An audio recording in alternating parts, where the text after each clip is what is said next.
And I'm Sophie McGee. Welcome to Channel 4 News, where we provide educators with the most current and up-to-date resources. In today's segment, we will be discussing this month's Book of the Month, Discipline with Dignity, by Richard Kerwin, Alan Mendler, and Brian Mendler. Our research team developed 5 concepts which they believe were the most important concepts in the book. Those concepts are responsibility, consequences, cooperation, motivation, and shared decision-making. Since this is number 1 on New York's best-selling list, we decided to go door to door and get the community's opinion on the book. Let's see what our community thinks about the different concepts talked about in this book. Now over to you, Austin. Hi, I'm Austin Hosey, and I'm going door to door at the teacher compound apartment to see what they think about the book Discipline with Dignity. Our first topic is responsibility. How does the book Discipline with Dignity show how responsibility is helpful in the classroom? Well, the book explains that responsibility helps students understand that they have some control of events that happen to them. They must also understand that the teachers have rights, powers, and knowledge and leadership in the classroom. I remember reading in the books the responsibility encourages and improved teaching performances as well as improved learning performances. Yeah, I really think that responsibility, it helps promote critical thinking and shared decision making. According to the book, when do consequences work best in the classroom? Well, first thing is that consequences must be clear and specific for every student. It's also important to preserve the student's dignity whenever you're making up the consequences and making sure that you want to increase student responsibility as well as motivation. And I think another important thing that I found in this book was that every consequence should be fair but not equal, so they can be different for the student regarding the crime. I think they work best when they are natural and logical. Consequences, they work best when they're clear and related to the rule. One of the 5 main concepts is shared decision making. My question is, according to the book, who does that involve, and when exactly is it the most common in the classroom? That's a really good question. The shared decision making can involve the student and the teacher, and also teacher to teacher, because it's really important to also network to your colleagues and use them as a support system.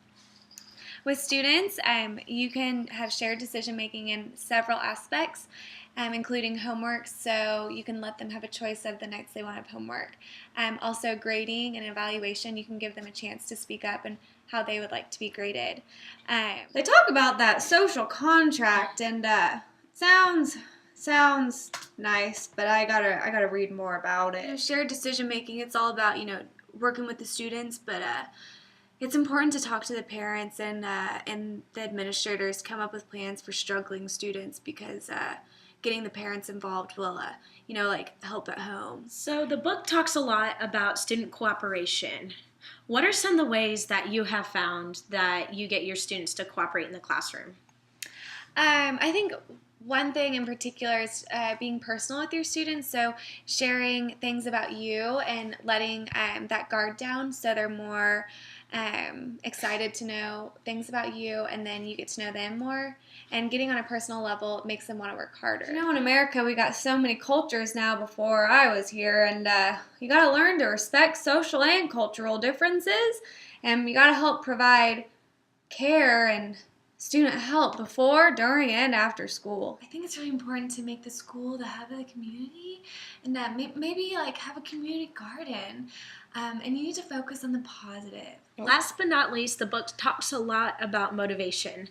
What do you think are some of the best strategies that were listed for motivating your students? I know that motivation definitely increases student responses, and calling on all types of students equally, not just picking out your favorites or picking out the students you know that can answer.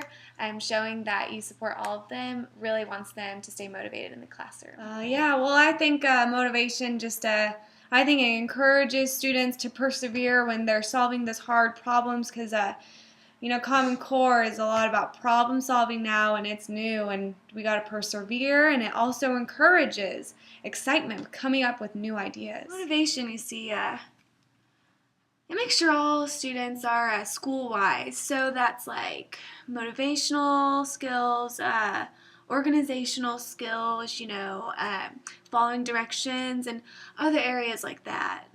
Well, there you have it. I hope our team was able to give you better insight into the 5 main concepts discussed in Discipline with Dignity.